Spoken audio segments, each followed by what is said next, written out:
әлемде екі түрлі қуат болады, материалдық қуат және рухани қуат. Біз материалдық қуатты сезе аламыз, сезім мүшелеріміз арқылы, 5 сезім мүшелеріміз арқылы.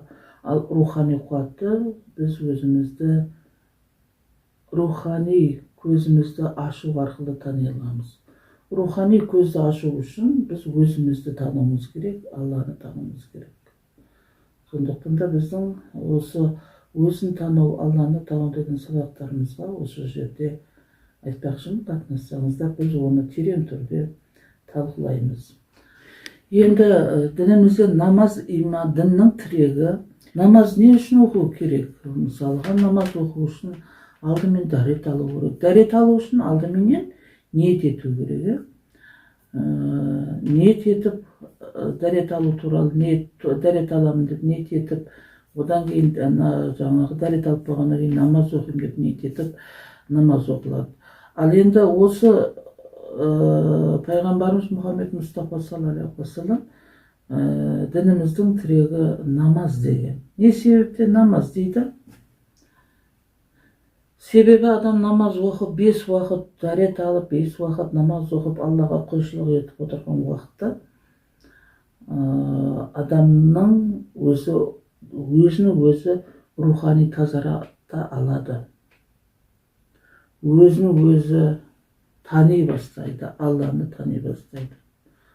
Сонда ал енді өзіңді Алланы тану үшін сіз намаз оқып жүрсеңіз де тани алмай жатырсыз, Құран оқып жатырсыз, онда да тани алмай жатырған болсаңыз, онда біздің осы өзін-өзі тану, Алланы тану сабақтарымызға қатынассаңыз, біз сол жерде кең түрде, кең ауқымды талқылау жасап, сабақта барысында түсіндіреміз.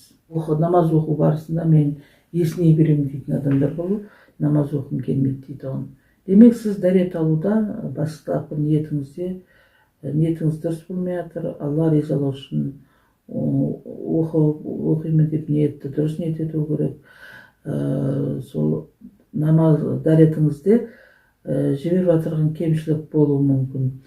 Сол кемшіліктеріңізді жөндеп, реттеп қайтадан дәретіңізді алуды қайтадан бір қайтара көріп шығыңыздан ниетіңізді дұрыстап сөйтіп намазға тұрсаңыз, ол кезде намаз оқуда жеңілдік болады.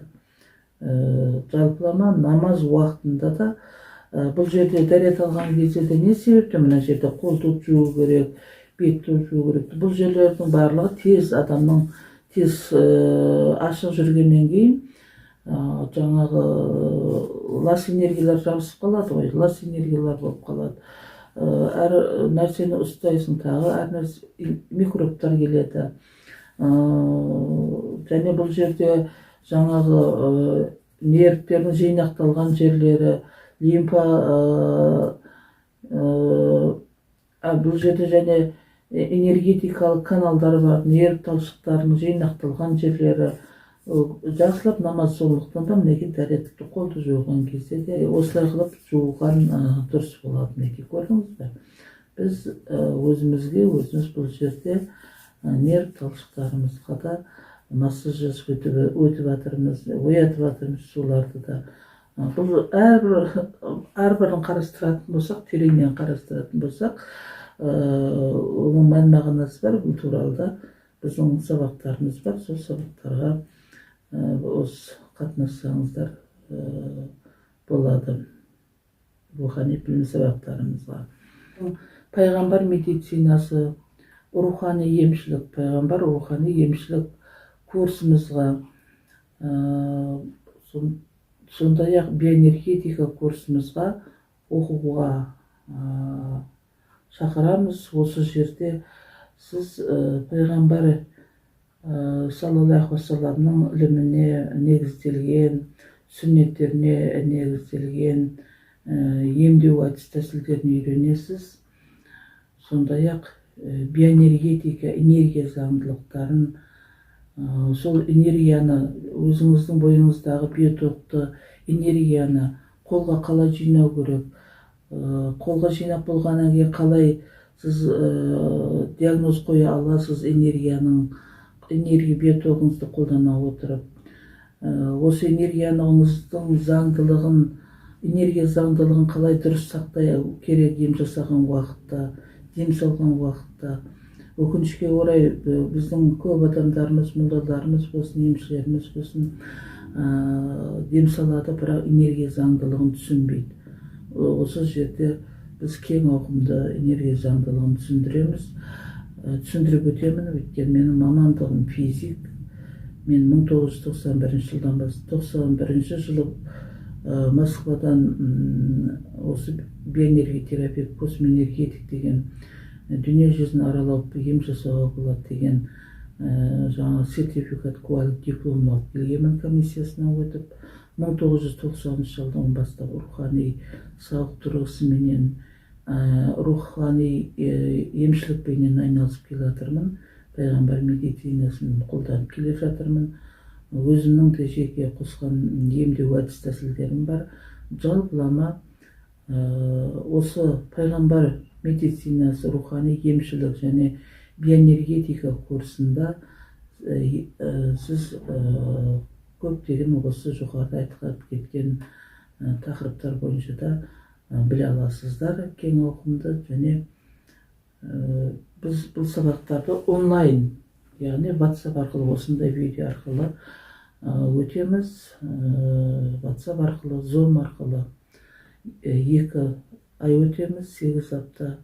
Одан кейін сіздерге арнаулы чат ашамыз. Чат ашып, сол чатта 1 жыл ұдайына сіздерменен сөйлесіп, сіздердің түсінбеген жерлеріңізге жауап беріп, және тегін сабақтар сол жерде өтіп отырамын. Сол үшін 1 жыл ішінде сіз біздің сабақтарымызды толыққанды игеріп, өзіңізге де пайдаңызды келтіре аласыз, айналаңызға да пайдаңызды келтіре аласыз. Сабаққа жазылуға WhatsApp арқылы хабарласып жазылыңыздар. Админге WhatsApp нөмірі төменде көрсетілген. Жалпылама 701-67-34-917 деген WhatsApp нөмірден жазып жіберсеңіздер, біз сабаққа сізді қабылдаймыз да чатқа кіргіземіз. Сабақ өтетін чатқа кіргіземіз. Менің ссылкасын жаңағы WhatsApp нөмірде админ береді, чатқа кіргізеді. Ұлыма, біздің сабағымыз пайғамбарымыз Мұхаммед Мұстафа саллаллаху алейхи уассаламның іліміне, қасиетті Құран кәрімге және энергетика заңдылығына негізделген. Менің аты жөнім Рая ханым, физикпін, астрофизикпін, биоэнергия терапия, космоэнергетикпін. Энергетика заңдылығын толыққанды түсінетұғын маманмын. Сондай-ақ рухани емші, психолог, парапсихолог, дінтанушымын. Құранды жақсы білетұғын, Құран танушы, жаңағы дінтанушымын. Сол себептен енді өзімнің мамандығым мұғалім, ұстазбын, педагогпын. Сол себептен сіздерге толыққанды сабақты өте алатұғын құқығы бар ұстаз маманмын. Және рухани салада, осы емшілік саласында, дін саласында 36 жылдық стажға иемін. 1990 жылдан бері қолыма Құран ұстап, намаз оқып, Құранды уағыздап жүрген жанмын. Педагогика саласында 40 жылдық стажым бар. Мінекей, бүгінгі сабағымыз, бүгінгі сіздермен кездесуіміз осыменен аяқталды. Қысқаша сіздерге бағыт-бағдар бердім. Біздің сабақтарымызда осындай тақырыптар кең ауқымда қарастырылады. Сондықтан да сабақтарымызға қатынасып өздеріңіздің қабілет қасиеттеріңізді кеңейтіп, білімдеріңізді көбейтіп, өздеріңізге пайдалы ақпараттарды алып, алға қарай ұмтылып, салауатты өмір сүріп кету үшін атсалысып жатырмыз. Біздің сабақтарымызға қатынасып, өз қажеттіліктеріңізге жаратып, өз кәсіптеріңізді жетілдіріп, өз қабілет қасиеттеріңізді жетілдіріп, білімді деңгейіңізді көтеріп, алға қарай қадам басып өмір сүрулеріңізге біз әрдайым тілектеспіз, тілекшіміз. Онда біздің сабақтарымызға қош келдіңіздер деп бүгінгі кездесуді аяқтаймыз. Ассаламу алейкум ва рахматуллахи ва баракатух.